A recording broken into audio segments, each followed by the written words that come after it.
അസ്സലാമു അലൈക്കും. അൽഹംദുലില്ലാഹി റബ്ബിൽ ആലമീൻ വസ്സലാത്തു വസ്സലാമു അലാ റസൂലിഹിൽ അമീൻ വഅലാ ആലിഹി വസഹ്ബിഹി അജ്മഈൻ. അമ്മാ ബഅദ്. ഇൻ ഉരീദു ഇല്ലൽ ഇസ്ലാഹ മസ്തതഅതു വമാ തൗഫീഖി ഇല്ലാ ബില്ലാഹ് അലൈഹി തവക്കൽതു വഇലൈഹി ഉനീബ്. റബ്ബി ഇശ്റഹ് ലി സദ്രി വയസ്സിർ ലി അംരി വഹ്ലുൽ ഉഖ്ദതം മിൻ ലിസാനി യഫ്ഖഹു ഖൗലി. ഈ സമ്മേളനത്തിൻ്റെ ആദരണീയനായ അധ്യക്ഷൻ ജമാഅത്തെ ഇസ്ലാമി മലപ്പുറം ജില്ലാ പ്രസിഡന്റ് ഷമീർ സാഹിബ്, വേദിയിൽ ഉപവിഷ്ടരായ ജമാഅത്തെ ഇസ്ലാമി സംസ്ഥാന അസിസ്റ്റൻ്റ് അമീർ VT അബ്ദുള്ള കോയ സാഹിബ്, ഷെയ്ഖ് സാഹിബ്, ജമാഅത്തെ ഇസ്ലാമി സംസ്ഥാന സെക്രട്ടറി ശിഹാബ് സാഹിബ്, വേദിയിലിരിക്കുന്ന ഇസ്ലാമിക പ്രസ്ഥാനത്തിൻ്റെ ആദരണീയരായ നേതാക്കളെ, സ്നേഹം നിറഞ്ഞ സഹോദരി സഹോദരന്മാരെ, സുഹൃത്തുക്കളെ, നേരത്തെ ഇവിടെ അധ്യക്ഷ പ്രഭാഷണത്തിൽ ഈ സന്ദർഭത്തിൽ എന്തുകൊണ്ടാണ് ഇതുപോലെ ഒരു പൊതുസമ്മേളനം നിലമ്പൂർ പട്ടണത്തിൽ സംഘടിപ്പിച്ചത് എന്ന് ഷമീർ സാഹിബ് സൂചിപ്പിക്കുകയുണ്ടായി. ജമാഅത്തെ ഇസ്ലാമിയെക്കുറിച്ച് സംസാരിക്കേണ്ടി വന്നത്, സവിശേഷമായി ഇവിടെ ഒരു വേദി സംഘടിപ്പിച്ച് സംസാരിക്കേണ്ടി വന്നത് കഴിഞ്ഞ ഉപതെരഞ്ഞെടുപ്പുമായി ബന്ധപ്പെട്ട ചില സാഹചര്യമാണ് എന്ന് നിങ്ങൾക്കറിയാം. നിലമ്പൂരിലൊരു ഉപതെരഞ്ഞെടുപ്പുണ്ടായിരുന്നു. ആ ഉപതെരഞ്ഞെടുപ്പിൽ UDF മത്സരിച്ചിട്ടുണ്ട്, LDF മത്സരിച്ചിട്ടുണ്ട്. ജമാഅത്തെ ഇസ്ലാമി ആ ഇലക്ഷനിൽ മത്സരിച്ചിട്ടില്ല. ജമാഅത്തെ ഇസ്ലാമി ആ ഇലക്ഷനിൽ പങ്കെടുത്തിട്ടില്ല. ജമാഅത്തെ ഇസ്ലാമി ആ ഇലക്ഷനിൽ കക്ഷി ചേർന്നിട്ടില്ല എന്നത് കേരളത്തിലുള്ള ഏതാണ്ട് എല്ലാ ആളുകൾക്കും അറിയാവുന്ന കാര്യമാണ്. പക്ഷേ ദൗർഭാഗ്യവശാൽ കേരളത്തിൽ നടന്ന ഉപതെരഞ്ഞെടുപ്പിൽ ഏറെ ചർച്ച ചെയ്യപ്പെട്ട ഒരു സംഘടനയുടെ പേര് ഏതാണെന്ന് ചോദിച്ചാൽ ജമാഅത്തെ ഇസ്ലാമി ഹിന്ദാണ്. ആ അർത്ഥത്തിൽ മറ്റേതെങ്കിലും സംഘടന ചർച്ച ചെയ്യപ്പെട്ടിട്ടുണ്ടോ എന്ന് ചോദിച്ചാൽ ഇല്ല എന്നാണ് മറുപടി. അത് യാദൃച്ഛികമായി സംഭവിച്ചതാണ് എന്ന് നമ്മൾ ആരും വിചാരിക്കുന്നില്ല. അത് ബോധപൂർവം സംഭവിച്ചതാണ്. ജമാഅത്തെ ഇസ്ലാമിയെ ചർച്ചയിലേക്ക് കൊണ്ടുവരികയും ജമാഅത്തെ ഇസ്ലാമിയെ മുൻനിർത്തി ചർച്ച വികസിപ്പിക്കുകയും ജമാഅത്തെ ഇസ്ലാമിയെ നാട്ടക്കുറിയാക്കി മറുഭാഗത്ത് ഹൈന്ദവ വോട്ട് കൺസോളിഡേറ്റ് ചെയ്യുകയും അതേസമയം ജമാഅത്തെ ഇസ്ലാമിയെ മുൻനിർത്തിക്കൊണ്ടുള്ള അറ്റാക്കിൽ മുസ്ലിം മൈനോറിറ്റിക്കകത്തുള്ള വോട്ട് ബാങ്കിൽ ശൈഥില്യം സൃഷ്ടിക്കുകയും ചെയ്യുക എന്ന് പറയുന്ന അങ്ങേയറ്റം അപകടകരമായ വർഗീയ ധ്രുവീകരണത്തിന് ആക്കം കൂട്ടുന്ന വിഭാഗീയമായ ഒരു കാഴ്ചപ്പാടോടുകൂടി കേരളത്തിലെ ഏറെ ഉത്തരവാദപ്പെട്ട ഒരു രാഷ്ട്രീയ പ്രസ്ഥാനം CPIMൻ്റെ നേതൃത്വത്തിലുണ്ടായ പ്രവർത്തന ഫലമായിട്ടാണ് കേരളത്തിൽ ജമാഅത്തെ ഇസ്ലാമി ഇവിധം ഈ ഒരു ഇലക്ഷനിൽ ചർച്ച ചെയ്യപ്പെട്ടത് എന്ന് നമുക്കറിയാം. അതുകൊണ്ട് തന്നെ ജമാഅത്തെ ഇസ്ലാമി എന്താണ്? നിലമ്പൂരിലുള്ള ഒരു വലിയ ജനവിഭാഗം, ഒരുപക്ഷെ ജമാഅത്തെ ഇസ്ലാമിയെ ജീവിതത്തിൽ കേട്ടിട്ടില്ലാത്ത ഒരുപാട് ആളുകൾ നിലമ്പൂരിലും അതുപോലെ തന്നെ കേരളത്തിൻ്റെ മുക്കിലും മൂലയിലുമൊക്കെ ജമാഅത്തെ ഇസ്ലാമി എന്ന് പറയുന്ന ഒരു പ്രസ്ഥാനത്തെ അവരുടേതായ ഭാവനയിലും അവർ കേട്ട വിവരത്തിൻ്റെ അടിസ്ഥാനത്തിലും മനസ്സിലാക്കുകയും അതുപോലെ തന്നെ അതിനോട് നിലപാട് രൂപപ്പെടുത്തുകയൊക്കെ ചെയ്തുകൊണ്ടിരിക്കുന്ന ഒരു സമകാലിക സാഹചര്യത്തിലാണ് നമ്മളുള്ളത്. അതുകൊണ്ട് തന്നെ ഇസ്ലാമിക പ്രസ്ഥാനത്തെ സംബന്ധിച്ചിടത്തോളം ഇസ്ലാമിക പ്രസ്ഥാനത്തിൻ്റെ ആശയപരമായ ഉള്ളടക്കം അത് ജനങ്ങളോട് പറയാൻ ഈ സന്ദർഭം ജമാഅത്തെ ഇസ്ലാമി ഉപയോഗപ്പെടുത്തുകയാണ്. നേരത്തെ ഇവിടെ സൂചിപ്പിച്ചതുപോലെ ഇസ്ലാം എന്ന് പറയുന്ന ഒരു ഐഡിയോളജിയിൽ നിന്നുകൊണ്ടാണ് ജമാഅത്തെ ഇസ്ലാമി ഈ രാജ്യത്ത് പ്രവർത്തിച്ചു കൊണ്ടിരിക്കുന്നത്. ഇന്ത്യ മഹാരാജ്യം എന്ന് പറയുന്നത് ഏതെങ്കിലും ഒരു വിഭാഗത്തിന് അവരുടെ ആശയം മാത്രം പറയാനുള്ളൊരു രാജ്യമല്ല. ഇതൊരു ജനാധിപത്യ രാജ്യമാണ്, ഇതൊരു മതേതര രാജ്യമാണ്. ജനാധിപത്യത്തെക്കുറിച്ചും മതേതരത്വത്തെക്കുറിച്ചും പറയുമ്പോൾ പാശ്ചാത്യൻ്റെ സങ്കല്പം അനുസരിച്ചു കൊണ്ടുള്ള ഒരു മതേതരത്വ രാജ്യമല്ല ഇന്ത്യ. എല്ലാ മതങ്ങളോടും ഈക്വലായ സമീപനം സ്വീകരിക്കുന്നു എന്ന ഭരണഘടനയിൽ എഴുതി വെക്കപ്പെട്ട ഒരു രാജ്യമാണ് ഇന്ത്യ എന്ന് പറയുന്നത്. അതുകൊണ്ട് തന്നെ ഈ രാജ്യത്ത് എല്ലാ ജനവിഭാഗത്തിനും അവരവരുടേതായ അവകാശങ്ങളുണ്ട്. അവരുടെ ആശയങ്ങൾ ഉൾക്കൊള്ളാൻ, അവരുടെ ആശയങ്ങൾ പ്രചരിപ്പിക്കാൻ, അവരുടെ ആശയങ്ങൾക്ക് വേണ്ടി നിലയുറപ്പിക്കാൻ, അവരുടെ ആശയങ്ങൾ മുൻനിർത്തിക്കൊണ്ട് സംവാദങ്ങളിൽ ഏർപ്പെടാൻ ഈ രാജ്യത്തെ ഭരണഘടന നമുക്ക് സ്വാതന്ത്ര്യം നൽകുന്നുണ്ട്. ആ സ്വാതന്ത്ര്യത്തിനകത്ത് നിന്നുകൊണ്ടാണ് 7 പതിറ്റാണ്ട് കാലത്തോളമായി ഈ രാജ്യത്ത് ജമാഅത്തെ ഇസ്ലാമി പ്രവർത്തിച്ചു കൊണ്ടിരിക്കുന്നത്. ജമാഅത്തെ ഇസ്ലാമി ഇസ്ലാമിനെ അതിൻ്റെ പ്രതിനിധാനമാണ് ഈ കാലഘട്ടത്തിൽ നിർവഹിക്കുന്നത്. ലാ ഇലാഹ ഇല്ലല്ലാ എന്ന ആദർശത്തിൻ്റെ അടിത്തറകളിൽ നിന്നുകൊണ്ട് ചരിത്രത്തിൽ പ്രവാചകന്മാർ നിർവഹിച്ച ഇസ്ലാമിക ദൗത്യമാണ് ഈ കാലഘട്ടത്തിൽ ജമാഅത്തെ ഇസ്ലാമി നിർവഹിച്ചുകൊണ്ടിരിക്കുന്നത്. ഇസ്ലാം എന്ത് എന്നതിനെക്കുറിച്ച് മുസ്ലിം സമുദായത്തിനകത്ത് വ്യത്യസ്തമായ കാഴ്ചപ്പാടുകൾ നിലനിൽക്കുന്നുണ്ട് എന്ന് നമുക്ക് എല്ലാവർക്കും അറിയാം. ജമാഅത്തെ ഇസ്ലാമിയെ സംബന്ധിച്ചിടത്തോളം ഇസ്ലാമിനെ കുറിച്ചുള്ള ജമാഅത്തെ ഇസ്ലാമിയുടെ സവിശേഷമായ കാഴ്ചപ്പാടാണ് പലപ്പോഴും ഈ രാജ്യത്തെ പൊതുമണ്ഡലത്തിലുള്ള പല ആളുകളെ സംബന്ധിച്ചിടത്തോളവും അസ്വസ്ഥതയുണ്ടാക്കുന്നതോ അല്ലെങ്കിൽ ഈ അർത്ഥത്തിലുള്ള സംവാദത്തിന് വേണ്ടി ജമാഅത്തെ ഇസ്ലാമിയെ നാട്ടക്കുറിയാക്കുന്നിടത്തേക്ക് അവർക്ക് സൗകര്യമൊരുക്കുകയോ ചെയ്യുന്നത്. പക്ഷേ ഇസ്ലാമിക പ്രസ്ഥാനത്തെ സംബന്ധിച്ചിടത്തോളം ചരിത്രത്തെ മുൻനിർത്തിക്കൊണ്ട് ഇസ്ലാമിൻ്റെ ആ സവിശേഷതയോടുകൂടി തന്നെ ഈ കാലഘട്ടത്തിൽ ഇസ്ലാമിൻ്റെ പ്രതിനിധാനം നിർവഹിക്കാൻ തീരുമാനിച്ച പ്രസ്ഥാനത്തിൻ്റെ പേരാണ് ജമാഅത്തെ ഇസ്ലാമി എന്ന് പറയുന്നത്. ഇസ്ലാം എന്ന് പറഞ്ഞാൽ അതൊരു മതം എന്ന് പറയുന്ന, മതം എന്ന് പറഞ്ഞാൽ അത് പൊതു അല്ല എന്ന് പറയുന്ന, മതം സ്വകാര്യ ജീവിതത്തിലുള്ള ഒരേർപ്പാടാണ് എന്ന് ധരിക്കുന്ന, മതം ആചാരങ്ങളും അനുഷ്ഠാനങ്ങളും മാത്രമാണ് എന്ന് സമൂഹത്തോട് കമ്മ്യൂണിക്കേറ്റ് ചെയ്തുകൊണ്ടിരിക്കുന്ന, പൊതുജീവിതവും മതജീവിതവും രണ്ടും രണ്ടാണെന്ന് പഠിപ്പിക്കപ്പെട്ടുകൊണ്ടിരിക്കുന്ന ഒരു സാമൂഹ്യ അന്തരീക്ഷത്തിൽ പ്രവാചക പ്രോക്തമായ ഇസ്ലാമിക ദർശനത്തെ ഇസ്ലാം എന്ന് പറഞ്ഞാൽ ഒരു ജീവിത ദർശനമാണ്, ഒരു ഐഡിയോളജിയാണ്, ഒരു ജീവിത പദ്ധതിയാണ് എന്ന അർത്ഥത്തിൽ ഈ കാലഘട്ടത്തിൽ ജനങ്ങളുടെ മുമ്പിൽ പ്രചരിപ്പിച്ചു കൊണ്ടിരിക്കുന്ന പ്രസ്ഥാനമാണ് ഇസ്ലാമിക പ്രസ്ഥാനം. കേവല ആചാരങ്ങൾക്കപ്പുറം, അനുഷ്ഠാനങ്ങൾക്കപ്പുറം, ആരാധനാ രീതികൾക്കപ്പുറം വ്യക്തി ജീവിതത്തിലും കുടുംബജീവിതത്തിലും സാമൂഹ്യ ജീവിതത്തിലും അതിലുപരി ഒരു സാമൂഹ്യ ക്രമത്തെ തന്നെ രൂപപ്പെടുത്തിയെടുക്കാൻ കഴിയുന്നതുമായ സമഗ്രമായ ജീവിത ദർശനത്തിൻ്റെ പേരാണ് ഇസ്ലാം എന്ന് പറയുന്നത്. എന്താണ് ഇസ്ലാം എന്ന ചോദ്യത്തിന് ഇസ്ലാമിക പ്രസ്ഥാനത്തെ സംബന്ധിച്ചിടത്തോളം ഇസ്ലാം നമ്മുടെ മുമ്പിൽ ഒരു വേ ഓഫ് ലൈഫ്, നമ്മുടെ ജീവിതത്തിൻ്റെ മാർഗമാണ്, ഹിദായത്താണ് എന്നുള്ളതാണ് നമ്മൾ ഓരോരുത്തരും പറഞ്ഞുകൊണ്ടിരിക്കാറുള്ളത്. ആ അർത്ഥത്തിൽ ഇസ്ലാമിനെ സമഗ്രമായി ഉൾക്കൊള്ളുന്നത് കൊണ്ട് തന്നെ ഇസ്ലാമിക ആദർശത്തിൻ്റെ അടിത്തറയിൽ നിന്നുകൊണ്ട് ചുറ്റുപാടുകളോട് നിലപാട് സ്വീകരിക്കാൻ, ചുറ്റുപാടുമുള്ള ആശയങ്ങളോട് നിലപാട് സ്വീകരിക്കാൻ, രാജ്യത്ത് രൂപപ്പെട്ടു വരുന്ന പുതിയ പ്രവണതകളോട് സമീപനം സ്വീകരിക്കാൻ, രാജ്യം ഇന്നോളം നേരിട്ടുകൊണ്ടിരിക്കുന്ന നിരവധി വിഷയങ്ങളോട് സംവദിക്കാൻ, സമൂഹത്തോട് എൻഗേജ് ചെയ്യാൻ നാളിതുവരെ ജമാഅത്തെ ഇസ്ലാമിക്ക് സാധിച്ചു പോന്നിട്ടുണ്ട് എന്നും നിങ്ങൾക്ക് കാണാവുന്ന കാര്യമാണ്. അത് ഇസ്ലാമിക പ്രസ്ഥാനം ഇസ്ലാമിനോട് വെച്ചു പുലർത്തുന്ന സവിശേഷമായ അതിൻ്റെ നിലപാടിൽ നിന്ന് രൂപപ്പെട്ടു വന്നതാണ് എന്നും ഇസ്ലാമിക പ്രസ്ഥാനത്തെക്കുറിച്ച് പഠിക്കുന്ന ഏതൊരാൾക്കും മനസ്സിലാക്കാവുന്ന കാര്യമാണ്. അതുകൊണ്ട് ജമാഅത്തെ ഇസ്ലാമിയെ സംബന്ധിച്ചിടത്തോളം ഈ രാജ്യത്ത് ജീവിക്കുന്ന ഏതൊരു വിഭാഗത്തിനും ഏതാശയങ്ങളും ഉൾക്കൊള്ളാനുള്ള സ്വാതന്ത്ര്യമുണ്ട് എന്ന് ഞാൻ പറഞ്ഞു. മതം ഉൾക്കൊള്ളാനുള്ള സ്വാതന്ത്ര്യമുണ്ട്, മതത്തെ നിരാകരിക്കാനുള്ള സ്വാതന്ത്ര്യമുണ്ട്, നാസ്തികതയെ ഉൾക്കൊള്ളാനുള്ള സ്വാതന്ത്ര്യമുണ്ട്, മതനിരാസ പ്രസ്ഥാനങ്ങളിൽ പ്രവർത്തിക്കാനുള്ള സ്വാതന്ത്ര്യമുണ്ട്. അതേപോലെ തന്നെ തങ്ങളുടെ ജീവിതത്തിൻ്റെ മാർഗദർശനമായി ഇസ്ലാമിനെ അംഗീകരിച്ചുകൊണ്ട് അതിനെ ഉൾക്കൊള്ളാനും അതിനെ പ്രചരിപ്പിക്കുവാനുമുള്ള സ്വാതന്ത്ര്യമുള്ള ഒരു രാജ്യത്താണ് ജമാഅത്തെ ഇസ്ലാമി ലാ ഇലാഹ ഇല്ലല്ലാ എന്ന ആദർശത്തിൻ്റെ അടിത്തറകളിൽ നിന്നുകൊണ്ട് സമഗ്രമായ ജീവിത പദ്ധതിയാകുന്ന ഇസ്ലാമിക ദർശനത്തെ ഈ കാലഘട്ടത്തിലെ ജനവിഭാഗത്തോട് പരിചയപ്പെടുത്തിക്കൊണ്ടിരിക്കുന്നത് എന്ന് നമുക്ക് മനസ്സിലാക്കാവുന്നതാണ്. ഇസ്ലാമിക പ്രസ്ഥാനത്തിന് നേരത്തെ സൂചിപ്പിച്ചതുപോലെ വളരെ കൃത്യമായ ഒരു ഭരണഘടനയുണ്ട്, എഴുതപ്പെട്ട ഒരു ഭരണഘടനയുണ്ട്. അത് ഇന്നലെ പൊട്ടിമുളച്ച വിവാദത്തിൽ നിന്ന് രൂപപ്പെട്ടു വന്ന ആശയങ്ങൾ അഭിമുഖീകരിക്കാൻ വേണ്ടി ഏതോ അർത്ഥത്തിൽ രൂപപ്പെടുത്തിയ ഒന്നല്ല, പതിറ്റാണ്ടുകൾക്ക് മുമ്പ് രൂപപ്പെടുത്തിയ ഇസ്ലാമിക അടിത്തറയിൽ നിന്നുകൊണ്ടുള്ള ഒരു സംഘടനാ ചട്ടക്കൂടും ആ സംഘടനാ ചട്ടക്കൂട് എങ്ങനെയാണ് പ്രവർത്തിക്കുക എന്ന് വിശദീകരിക്കുന്ന വളരെ കൃത്യമായ ഭരണഘടനയും ജമാഅത്തെ ഇസ്ലാമിക്ക് നിങ്ങൾക്ക് കാണാവുന്നതാണ്. നേരത്തെ സൂചിപ്പിച്ചതുപോലെ അതിലൊന്നാമത് അതിൻ്റെ ആദർശത്തെക്കുറിച്ച് പറയുന്നുണ്ട്. അത് ലാ ഇലാഹ ഇല്ലല്ലാ എന്നുള്ളതാണ്. ലാ ഇലാഹ ഇല്ലല്ലാ എന്ന് പറയുന്ന ആദർശത്തിൽ ഊന്നി നിന്നുകൊണ്ടാണ് ജമാഅത്തെ ഇസ്ലാമി പ്രവർത്തിച്ചു കൊണ്ടിരിക്കുന്നത്. അത് മുസ്ലിം സമൂഹത്തിൻ്റെ ആദർശവാക്യമാണ്, ചരിത്രത്തിൽ പ്രവാചകന്മാർ പരിചയപ്പെടുത്തിയ ആദർശവാക്യമാണ്.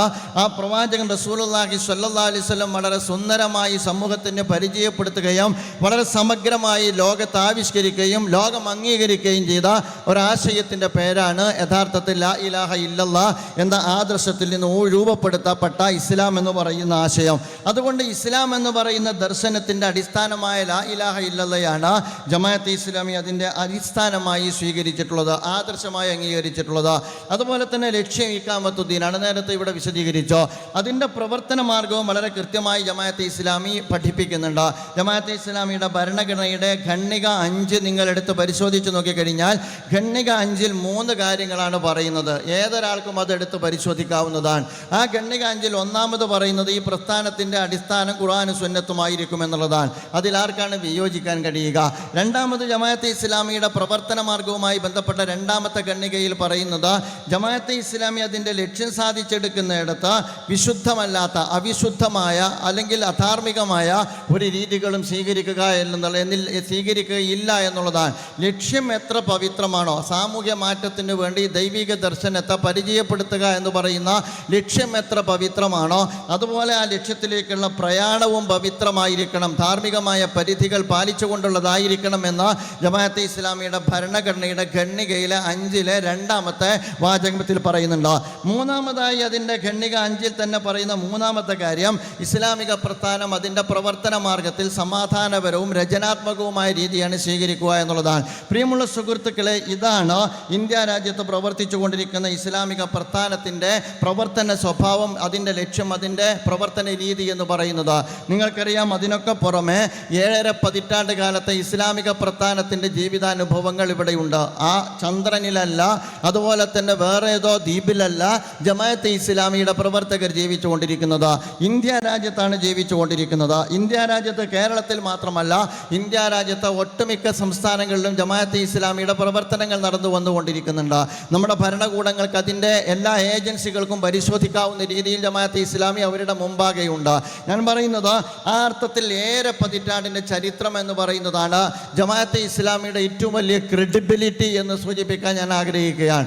7 പതിറ്റാണ്ടിൻ്റെ ചരിത്രം ഇസ്ലാമിക പ്രസ്ഥാനത്തിൻ്റെ ഇസ്ലാമികമായി ധാർമ്മികതയെ ശരിവെക്കുന്നതാണ് എന്ന് നിങ്ങൾക്ക് കാണാവുന്നതാണ്. അതിൻ്റെ പ്രവർത്തകർ ഈ രാജ്യത്തുണ്ട്, അതിൻ്റെ പരിപാടികൾ ഈ സമൂഹത്തിൽ നടക്കുന്നുണ്ട്, അതിൻ്റെ നിലപാടുകൾ വളരെ ക്ലാരിറ്റിയോടുകൂടി നമ്മുടെ മുമ്പാകെയുണ്ട്, അതിൻ്റെ പ്രഭാഷണങ്ങൾ നമ്മുടെ മുമ്പാകെയുണ്ട്, അതിൻ്റെ സാഹിത്യങ്ങൾ നമ്മുടെ മുമ്പാകെയുണ്ട്, അതിൻ്റെ സ്ഥാപനങ്ങൾ നമ്മുടെ മുമ്പാകെയുണ്ട്, അതിൻ്റെ സംവിധാനങ്ങൾ നമ്മുടെ മുമ്പാകെയുണ്ട്, അത് മുന്നോട്ട് വയ്ക്കുന്ന ഒരുപാട് മെറ്റീരിയലുകൾ നമ്മുടെ മുമ്പാകെ ദിനാനെ എന്നോണം അതിൻ്റെ സോഷ്യൽ മീഡിയയിലും മറ്റും വന്നുകൊണ്ടിരിക്കുന്നുണ്ട്. എൻ്റെ പ്രിയപ്പെട്ട സുഹൃത്തുക്കളോട് ഞാൻ പറയുക, 7 പതിറ്റാണ്ടിനിടക്ക് രാജ്യവിരുദ്ധം എന്ന് പറയാവുന്ന, ആൻറ്റി അതുപോലെ തന്നെ സോഷ്യൽ എന്ന് പറയാവുന്ന, പരമിത വിദ്വാസം പ്രചരിപ്പിക്കുന്നു എന്ന് പറയാവുന്ന ഒരു വരി പോലും ഇസ്ലാമിക പ്രസ്ഥാനവുമായി ബന്ധപ്പെട്ട അതിൻ്റെ ഏതെങ്കിലും ഒരു കണ്ടന്റിൽ കണ്ടെത്താൻ കഴിയുകയില്ല എന്ന് 7 പതിറ്റാണ്ടിൻ്റെ ചരിത്രത്തെ മുൻനിർത്തി പറയാൻ കഴിയുന്ന മറ്റൊരു പ്രസ്ഥാനത്തെ കേരളീയ സമൂഹത്തിൽ നമുക്ക് കണ്ടെത്താൻ കഴിയില്ല എന്നുള്ളതാണ്.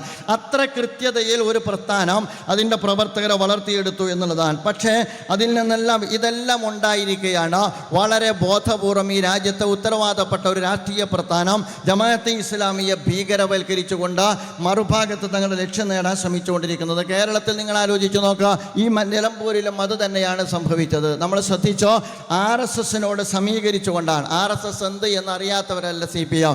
ഇന്ത്യ രാജ്യത്ത് ഇന്ന് സംഘപരിവാറിൻ്റെ വംശീയ ഉന്മൂലന സിദ്ധാന്തത്തിൻ്റെ ഭാഗമായി വംശീയ ഉന്മൂലന ഭീഷണി നേരിട്ടുകൊണ്ടിരിക്കുന്ന ഒരു സമുദായമാണ് മുസ്ലിം സമുദായം എന്ന് പറയുന്നത്.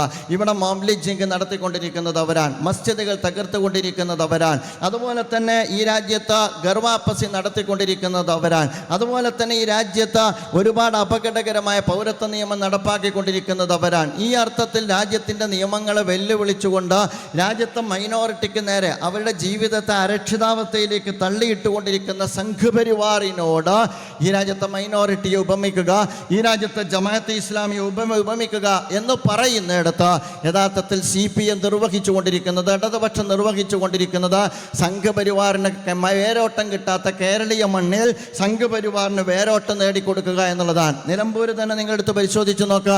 നിലമ്പൂരിൽ ഏറ്റവും കൂടുതൽ ചർച്ച ചെയ്യപ്പെട്ട പ്രസ്ഥാനം ജമാഅത്തെ ഇസ്ലാമിയാണ്. സംഘപരിവാർ ചർച്ച ചെയ്യപ്പെട്ടോ? ഇന്ത്യ രാജ്യത്ത് ഏറ്റവും കൂടുതൽ ഭീഷണി ഉയർത്തുന്ന സംഭവം എന്താണ്? അതുപോലെ തന്നെ ഇന്ത്യയിൽ ജാതിമത ഭേദമന്യേ ഒറ്റക്കെട്ടായി ഇന്ത്യ അലയൻസ് എന്ന് പറയുന്ന ഒരു പ്രീ അലയൻസിനെ മുൻനിർത്തിക്കൊണ്ട് ഒറ്റക്കെട്ടായി പ്രവർത്തിച്ചത് എന്തിനു വേണ്ടിയാണ്? നമുക്കെല്ലാവർക്കും അറിയാവുന്ന കാര്യമാണ്. നമ്മുടെ ചരിത്രത്തിൽ, നമ്മുടെ വിദ്യാഭ്യാസത്തിൽ, നമ്മുടെ ഈ രാജ്യത്തെ മീഡിയയിൽ, മോദി മീഡിയ എന്നുള്ളതാണതോ നമ്മുടെ ദേശീയ തലത്തിലുള്ള മീഡിയകളുടെ അവസ്ഥ, നമ്മുടെ മീഡിയകളിൽ എല്ലാ സംവിധാനത്തിനകത്തും സംഘപരിവാർ അതിൻ്റെ രാജ്യത്തിൻ്റെ മൗലികമായ സ്വഭാവം മാറ്റം വരുത്താൻ വേണ്ടി പണിയെടുത്തുകൊണ്ടിരിക്കുകയാണ്. ഏറ്റവും അവസാനം അവർ ഉദ്ദേശിക്കുന്നത് മതേതരത്വവും സോഷ്യലിസവും എടുത്തു കളഞ്ഞുകൊണ്ട് രേഖശിലാ സമൂഹത്തെ രൂപപ്പെടുത്തിയെടുക്കാനുള്ള ആത്യന്തികമായ ശ്രമത്തിലാണ് സംഘപരിവാർ ഉള്ളത്. ആ സംഘപരിവാർ ഭീഷണി നിലനിൽക്കുന്ന ഒരു ഘട്ടത്തിൽ നിലമ്പൂരിൽ നടന്ന ഒരു ഇലക്ഷനിൽ ഏറ്റവും കൂടുതൽ ചർച്ച ചെയ്യപ്പെട്ടത് ഏതാണ് എന്ന് ചോദിച്ചാൽ ജമാഅത്തെ ഇസ്ലാമിയാണ്. ആരുടെ പിൻബലത്തോടു കൂടിയാണ് ചർച്ച നടക്കുന്നത്? ഹിന്ദു മഹാസഭയുടെ പിൻബലത്തോടു കൂടി. ഏറ്റവും അവസാനം ജമാഅത്തെ ഇസ്ലാമിക്ക് നേരെ ഒരുപാട് ആരോപണങ്ങൾ ഉന്നയിച്ചുകൊണ്ടിരിക്കെ അവസാനം പാർട്ടിയുടെ സെക്രട്ടറി പറഞ്ഞു, RSSൻ്റെ സഹായം ഞങ്ങൾ വാങ്ങിയിട്ടുണ്ട് എന്ന്. അപ്പോൾ സംഘപരിവാറിൻ്റെ അതേ കണ്ടന്റ്, സംഘപരിവാറിൻ്റെ അതേ നെറേറ്റീവ്, അതുപോലെ തന്നെ സംഘപരിവാറിൻ്റെ അതേ പ്രസ്താവന, ഇതാണ് ഇന്ന് കേരളത്തിൽ കേരളത്തിൽ ഇടതുപക്ഷം ചെയ്തുകൊണ്ടിരിക്കുന്നത് എന്ന് നമ്മളെല്ലാവരും കണ്ടുകൊണ്ടിരിക്കുന്ന കാര്യമാണ്. നിങ്ങൾ ആലോചിച്ച് നോക്കുക, ഒരേ കണ്ടൻ്റാണ് ക്രിയേറ്റ് ചെയ്തുകൊണ്ടിരിക്കുന്നത്. മാരാർജി ഭവനിൽ നിന്നും അതുപോലെ തന്നെ AKG സെൻറ്ററിൽ നിന്നും പുറത്തിറങ്ങുന്ന കണ്ടന്റ് എന്തുകൊണ്ടാണ് ഒരുപോലെയാകുന്നത്? അതുപോലെ തന്നെ അവർ രണ്ടുപേരും നടത്തുന്ന പ്രസ്താവന എന്തുകൊണ്ടാണ് ഒരുപോലെയാകുന്നത്? ഗോവിന്ദൻ്റെ ഭാഷയ്ക്കും അതുപോലെ തന്നെ രാജീവ് ചന്ദ്രശേഖരൻ്റെ ഭാഷയ്ക്കും എന്തുകൊണ്ടാണ് ഒരേ സ്വരം വന്നു പോകുന്നത്? ഏറ്റവും അവസാനം ഇലക്ഷനുമായി ബന്ധപ്പെട്ട വിലയിരുത്തൽ നിങ്ങൾ ശ്രദ്ധിച്ചിട്ടുണ്ടാകും. ഇലക്ഷനുമായി ബന്ധപ്പെട്ട വിലയിരുത്തൽ വന്നു. ആ വിലയിരുത്തൽ വന്നപ്പോൾ പറഞ്ഞത് ജമാഅത്തെ ഇസ്ലാമിയുമായി ബന്ധപ്പെട്ടാണ് വിലയിരുത്തൽ വന്നത്. അതാരാണ് ആദ്യം പറഞ്ഞത്? ആദ്യം പറഞ്ഞത് CPIM-ൻ്റെ സംസ്ഥാന സെക്രട്ടറിയാണ്. CPIM-ൻ്റെ സംസ്ഥാന സെക്രട്ടറി ജനാധിപത്യപരമായി നടന്ന ഒരു തെരഞ്ഞെടുപ്പുമായി ബന്ധപ്പെട്ട് പരാജയപ്പെടുമ്പോൾ ആ പരാജയത്തിൻ്റെ യഥാർത്ഥ കാരണം കണ്ടെത്തി അതിനെക്കുറിച്ച് വിശകലനം ചെയ്യുന്നതിന് പകരം ജമാഅത്തെ ഇസ്ലാമിക്ക് നേരെയാണ് അദ്ദേഹം തിരിഞ്ഞത്. അത് കഴിഞ്ഞിട്ട് അദ്ദേഹത്തിന് ശേഷം അതേ സമീപനമാണ് സ്വീകരിച്ചത് ആര്? രാജീവ് ചന്ദ്രശേഖരൻ. അവർ തമ്മിലുള്ള വ്യത്യാസം ഏതാണ്ട് മനസ്സിലാകാത്ത മലയാളത്തിൽ ഗോവിന്ദ മാഷ് സംസാരിച്ചു കൊണ്ടിരിക്കുന്നു എന്നതും മലയാളം അറിയാത്തത് കൊണ്ട് ഹിന്ദിയിൽ രാജീവ് ചന്ദ്രശേഖരൻ സംസാരിച്ചു കൊണ്ടിരിക്കുന്നു എന്നുള്ളതുമല്ലാത്ത ഒരു മാറ്റവും പറയുന്ന കാര്യങ്ങളിലില്ല എന്നുള്ളതാണ്.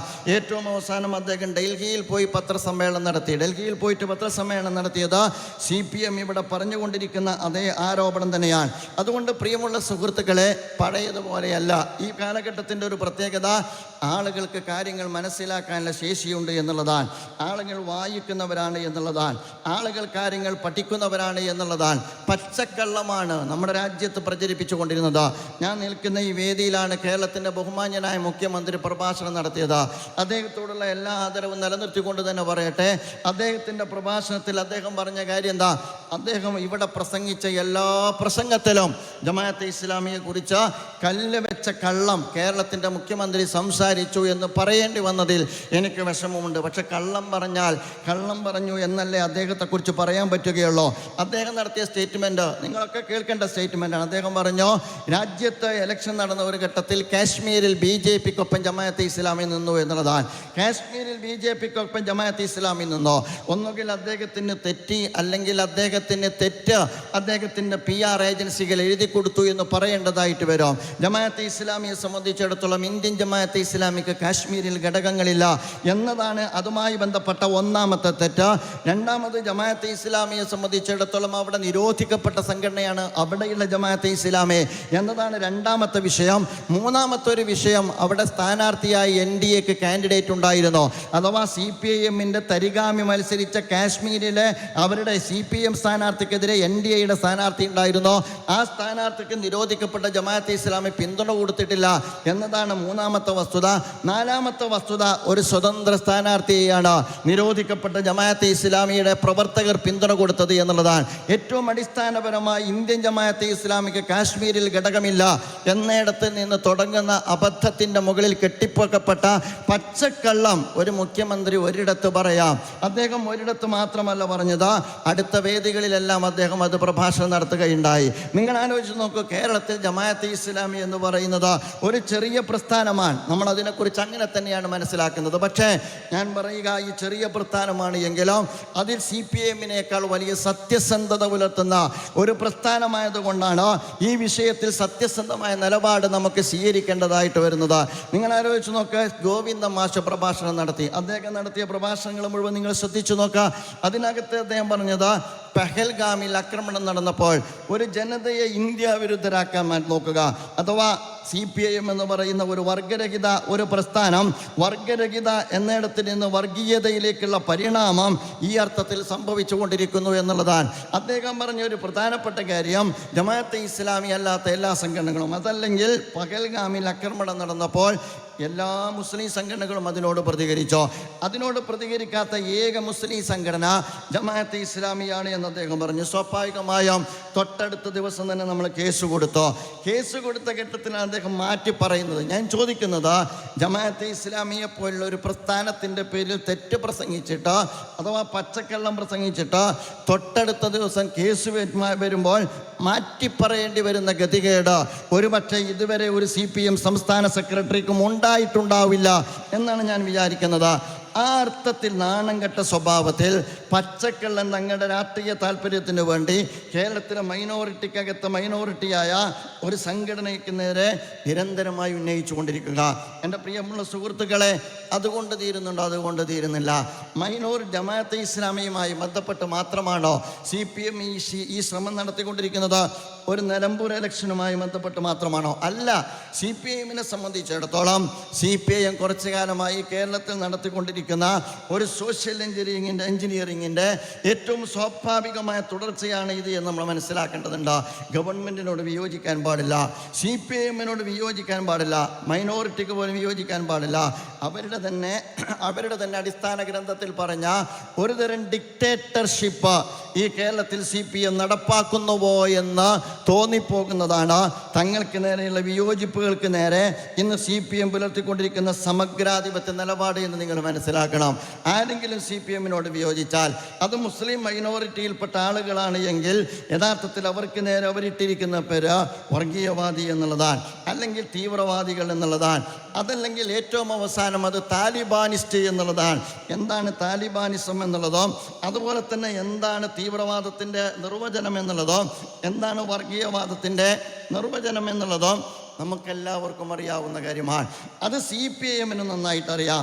മുസ്ലിം മൈനോറിറ്റിക്കകത്ത് തങ്ങളോട് വിയോജിപ്പ് വരുന്ന ഘട്ടത്തിൽ അവരവർ വിളിപ്പേരായിട്ട് കാണുന്നത് വർഗീയവാദി എന്നുള്ളതാണ്. ഞാൻ പറഞ്ഞു വരുന്നത് യഥാർത്ഥത്തിൽ വിപ്ലവത്തിൻ്റെ 100 പൂക്കൾ വിരിയിക്കാനിറങ്ങിയ ആളുകൾ ഇന്ന് വിദ്വേഷത്തിൻ്റെ വൻമരങ്ങളായി തീർന്നുകൊണ്ടിരിക്കുന്നു എന്നുള്ളതാണ് ഈ കാലഘട്ടത്തിൽ CPIഎമ്മിൻ്റെ ഏറ്റവും വലിയ ദുര്യോഗം എന്ന് പറയാതിരിക്കാൻ നിർവാഹമില്ല. ഞാൻ വ്യക്തിപരമായി ആരെയും അധിക്ഷേപിക്കാൻ ആഗ്രഹിക്കുന്നില്ല. ഏറെ ആദരണീയനായ ഒരു സ്ഥാനാർത്ഥിയാണ് ഇവിടെ മത്സരിച്ചത്. ഏറ്റവും വലിയൊരു പ്രശ്നം അദ്ദേഹം പരാജയപ്പെട്ടതിന് ശേഷം അദ്ദേഹം സമനില തെറ്റിയതുപോലെയാണ് സംസാരിച്ചു കൊണ്ടിരിക്കുന്നത് എന്ന് പറയാതിരിക്കാൻ നിർവാഹമില്ല. നിങ്ങൾ അദ്ദേഹത്തിൻ്റെ റിസൾട്ട് വന്നതിന് ശേഷമുള്ള അദ്ദേഹത്തിൻ്റെ പരാമർശങ്ങൾ നിങ്ങൾ ശ്രദ്ധിക്കുക. യഥാർത്ഥത്തിൽ നിലമ്പൂരിൽ ജമാഅത്തെ ഇസ്ലാമിയുടെ സ്ട്രെങ്ത് എത്രയെന്ന് എല്ലാവർക്കും അറിയാവുന്നതാണ്. ആ സ്ട്രെങ്ത് അവിടെ മാറ്റിവെക്കുക. ഇവിടെ പരാജയപ്പെട്ടത് 10,000 പ്ലസ് 20,000 30,000 വോട്ടിനാണ്. സഖാവ് കുഞ്ഞാലിയുടെ മണ്ഡലത്തിൽ 30,000 വോട്ടിന് പരാജയപ്പെടാനുള്ള യോഗ്യത കിട്ടിയത് ഒരു പാർട്ടി സെക്രട്ടേറിയറ്റ് മെമ്പർക്കാണ് എന്നും കൂടി നമ്മൾ മനസ്സിലാക്കേണ്ടതുണ്ട്. എന്തുകൊണ്ടത് സംഭവിച്ചു എന്ന് വളരെ ഗൗരവത്തോടു കൂടി വിലയിരുത്താൻ CPIഎം സന്നദ്ധമാകണം. എന്തുകൊണ്ട് എന്ന് ചോദിച്ചാൽ ലളിതമായി പറഞ്ഞാൽ എന്താണ് നിങ്ങൾ ഇലക്ഷൻ്റെ ഘട്ടത്തിൽ ചർച്ച ചെയ്തത് എന്നത് തന്നെയാണ് അതിൻ്റെ ഉത്തരം ലഭിക്കുന്ന ഏറ്റവും പ്രധാനപ്പെട്ട കാര്യം. നിങ്ങൾ രാഷ്ട്രീയം ചർച്ച ചെയ്തോ? നിങ്ങൾ രാഷ്ട്രീയം ചർച്ച ചെയ്തില്ല. നിങ്ങൾ വികസനത്തെക്കുറിച്ച് ചർച്ച ചെയ്തോ? വികസനത്തെക്കുറിച്ച് ചർച്ച ചെയ്തില്ല. പാർട്ടി സെക്രട്ടറി സംസാരിച്ചത്, അതുപോലെ തന്നെ മുഖ്യമന്ത്രി സംസാരിച്ചത്, അതുപോലെ തന്നെ പാർട്ടി സ്ഥാനാർത്ഥി സംസാരിച്ചത് ജമാഅത്തെ ഇസ്ലാമിയെക്കുറിച്ച് മാത്രമാണ്. ഒരു കാര്യം ഞാൻ ഓർമ്മപ്പെടുത്താൻ ആഗ്രഹിക്കുകയാണ്. ആ ക്യാപ്സൂളിൻ്റെ സമയം കഴിഞ്ഞു എന്ന് ഓർമ്മപ്പെടുത്താൻ നിലമ്പൂർ നിങ്ങൾക്ക് മതിയായ മുന്നറിയിപ്പാണ്. നിങ്ങൾ ഇതേ ക്യാപ്സൂളാണ് പാലക്കാട് ഇറക്കിയത്, അത് ഫലിച്ചിട്ടില്ല. നിങ്ങൾ അതേ ക്യാപ്സൂളാണ് നിലമ്പൂർ ഇറക്കിയത്, അത് ഫലിച്ചിട്ടില്ല. ഇനി മറ്റൊരു ക്യാപ്സൂൾ കണ്ടെത്തിയിട്ടില്ല എങ്കിൽ കേരളത്തിലൊട്ടാകെ നിലമ്പൂർ ആവർത്തിക്കുന്ന ഒരു സാഹചര്യം സൃഷ്ടിക്കപ്പെടുമെന്ന് മനസ്സിലാക്കാൻ ഏതെങ്കിലും വിവേകമതികൾ ആ പാർട്ടിക്കകത്തുണ്ട് എങ്കിൽ അവർ സന്നദ്ധമാകണമെന്ന് ഓർമ്മപ്പെടുത്താൻ ഞാൻ ആഗ്രഹിക്കുകയാണ്. ഞാൻ മനസ്സിലാക്കുന്നത് വളരെ പിടുത്തം വിട്ട സംസാരമാണ്. ഇന്ന് ഞാൻ കണ്ടത് അദ്ദേഹത്തിൻ്റെ ഭാഗത്ത് നിന്ന് ജമാഅത്തെ ഇസ്ലാമിയുടെ മാധ്യമങ്ങൾ താലിബാൻ്റെ മുഖപത്രങ്ങളാണ് എന്നുള്ളതാണ്. ഇത്ര താഴോട്ട് പോകാൻ പാടുണ്ടോ? തോറ്റു എന്നുള്ളത് ശരിയാണ്. അതേസമയം തോറ്റാൽ ഇത്ര താഴോട്ട് പോകാൻ പാടുണ്ടോ? നമുക്കിനിയും ജീവിക്കേണ്ടതില്ലേ? നമുക്കിനിയും സംവദിക്കേണ്ടതില്ലേ? നമുക്കിനിയും ആശയവിനിമയം നടത്തേണ്ടതില്ലേ? സംഘപരിവാറിനെതിരെ കേരളത്തിൻ്റെ പുറത്ത് നമ്മൾ ഒറ്റക്കല്ലേ, അല്ല ഒറ്റക്കെട്ടായിട്ടല്ലേ പലയിടത്തും സംസാരിച്ചു കൊണ്ടിരിക്കുന്നത്? ഇതെല്ലാം വിസ്മരിച്ചുകൊണ്ടാണോ നിങ്ങൾ സംസാരിച്ചു കൊണ്ടിരിക്കുന്നത്? ആരാണ് താലിബാൻ എന്ന് ജമാഅത്തെ ഇസ്ലാമിയെ കുറിച്ച് പറയുന്നത്? നിങ്ങൾക്കറിയാം, കുടിൽ വ്യവസായം പോലെ തങ്ങളുടെ വീട്ടുപറമ്പിലും വീട്ടുവളപ്പിലും ബോംബ് കൃഷി നടത്തുന്ന ആളുകളാണ് ജമാഅത്തെ ഇസ്ലാമിക്ക് നേരെ ഈ അർത്ഥത്തിലുള്ള താലിബാനിസം ആരോപിക്കുന്നത്. നിങ്ങൾ മനസ്സിലാക്കണം. നിങ്ങൾ ഓർക്കുന്നുണ്ടോ ഫസൽ വധത്തെക്കുറിച്ച്? സ്വന്തം പാർട്ടിയിൽ പ്രവർത്തിച്ച ചെറുപ്പക്കാരനായിരുന്നില്ലേ തലശ്ശേരിയിലെ ഫസൽ എന്ന് പറയുന്ന ചെറുപ്പക്കാരൻ?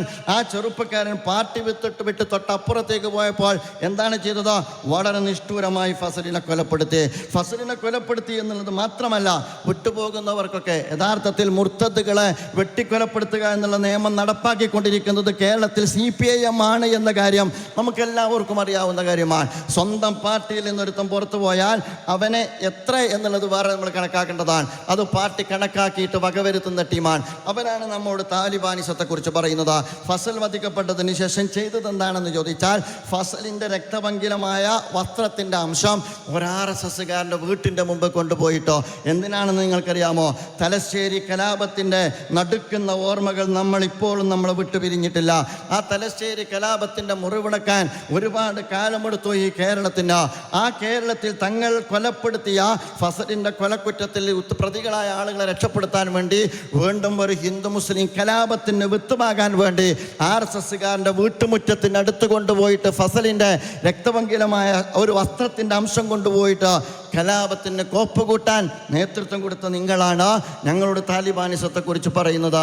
നിങ്ങൾക്കറിയില്ലേ യഥാർത്ഥത്തിൽ TP ചന്ദ്രശേഖരൻ വധിക്കപ്പെട്ടത് എന്തുകൊണ്ടാണ് എന്ന്? സഖാവ് TP ചന്ദ്രശേഖരൻ 52 വട്ടി ഈ അടുത്ത് എൻ്റെ പ്രഭാഷണത്തിൻ്റെ ഒരു അംശത്തെ മുന്നിൽ വെച്ചുകൊണ്ട് CPM-ലെ സമുന്നതനായ ഒരു നേതാവ് പറഞ്ഞു, ജമാഅത്തെ ഇസ്ലാമിയുടെ അമീർ പ്രഭാഷണം നടത്തിയപ്പോൾ 58 വെട്ട് കിട്ടി എന്നാണ് പറഞ്ഞത്. അദ്ദേഹത്തിന് 2 വെട്ടെണ്ണിയപ്പോൾ 6 എണ്ണം കൂടിയതിൽ മാത്രമാണ് പ്രശ്നം. 58 വെട്ടിനെ അദ്ദേഹം നിരാകരിക്കുന്നില്ല. ഞാൻ പറയുന്നത് ഇവരാണ് നമ്മോട് താലിബാനിസത്തെക്കുറിച്ച് പറയുന്നത്.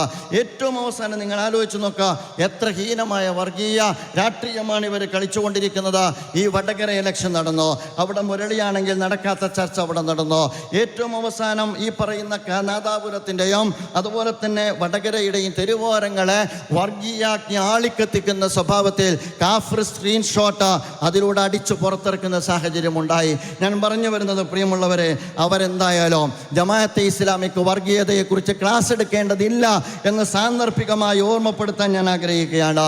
നിങ്ങൾ ആലോചിച്ച് നോക്കുക, ഇത്ര ജമാഅത്തെ ഇസ്ലാമിയുടെ ഒരു പ്രഭാഷകനെ നിങ്ങൾ എടുക്കാം, ഏറ്റവും അതിൻ്റെ ലോക്കൽ ലെവലിലുള്ള പ്രഭാഷകനെ നിങ്ങൾക്ക് എടുക്കാം.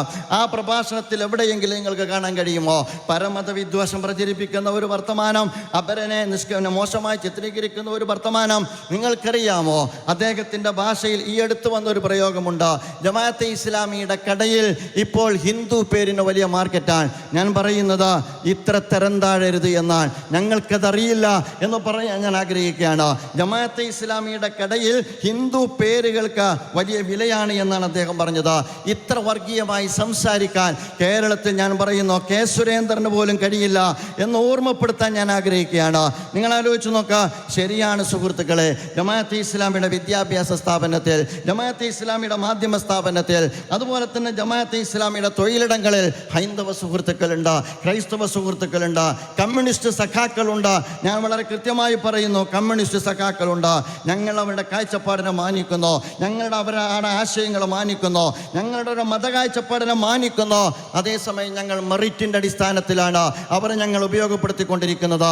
അത്തരം വ്യത്യസ്തമായ വിഭാഗത്തിൽപ്പെട്ട ആളുകളെ അവരുടെ മെറിറ്റിൻ്റെ അടിസ്ഥാനത്തിൽ അവരെ മാനിച്ചും ആദരിച്ചും കൊണ്ട് അവരോടൊപ്പം സഞ്ചരിക്കുന്ന ഒരു സമൂഹത്തിനകത്ത് അവരുടെ ജാതിപ്പേര് നോക്കി മതപ്പേര് നോക്കിയിട്ട് ഈ അർത്ഥത്തിൽ അധിക്ഷേപിക്കാൻ പാടുണ്ടോ? നിങ്ങൾ ആലോചിച്ച് നോക്കുക. തിരിച്ച് ഞാൻ ചോദിക്കട്ടെ, സ്വന്തം സംഘടനയ്ക്ക് കീഴിൽ പ്രവർത്തിച്ചു കൊണ്ടിരിക്കുന്ന സ്ഥാപനത്തിൽ എത്രയേറെ ആശയപരമായി തങ്ങളുടെ മറുവശത്തുള്ള ആളുകളെ ഉൾക്കൊള്ളാൻ നിങ്ങൾക്ക് കഴിഞ്ഞിട്ടുണ്ട് എന്ന് പരിശോധിക്കുക.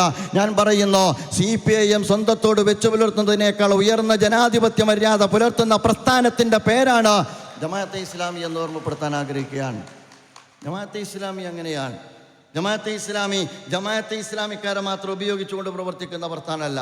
ജമാഅത്തെ ഇസ്ലാമിയുടെ തൊഴിലിടങ്ങളിൽ ഇന്ത്യയുടെ ബഹുസ്വരതയെ നിങ്ങൾക്ക് കണ്ടെത്താൻ പറ്റും. അവരോട് നിങ്ങൾ ചോദിച്ചോ എന്താണ് ജമാഅത്തെ ഇസ്ലാമി എന്ന്, അവരോട് നിങ്ങൾ ചോദിച്ചോ എങ്ങനെയാണ് ജമാഅത്തെ ഇസ്ലാമി സംസാരിക്കുന്നത് എന്ന്. ഒരു കാര്യം ഞാൻ ഓർമ്മപ്പെടുത്താൻ ആഗ്രഹിക്കുകയാണ്, വലതുപക്ഷ നറേറ്റീവുകളെ ഇടതുപക്ഷം ഈ അർത്ഥത്തിൽ ഏറ്റെടുത്തു കഴിഞ്ഞാൽ അത് യഥാർത്ഥത്തിൽ പുലിപ്പുറത്ത് പോയ നായാട്ടുകാരൻ്റെ വേട്ടക്കാരൻ്റെ പ്രതീതിയായിരിക്കും. പോകുമ്പോൾ ചിരിച്ചത് വേട്ടക്കാരനാണ്, തിരിച്ചു പോരുമ്പോൾ വേട്ടക്കാരൻ പുലിക്കകത്താണ്, ചിരിച്ചത് പുലിയാണ് എന്ന് ഓർക്കുന്നത് നല്ലതാണ്. സംഘപരിവാറിന് മണ്ണൊരുക്കുകയാണ്. സംഘപരിവാറിന് മണ്ണൊരുക്കുകയാണ്. നിങ്ങൾ ആലോചിച്ച് നോക്കുക, ഒരുപാട് നെറേറ്റീവുകൾ നിങ്ങളെടുത്ത് പരിശോധിച്ച് നോക്കുക.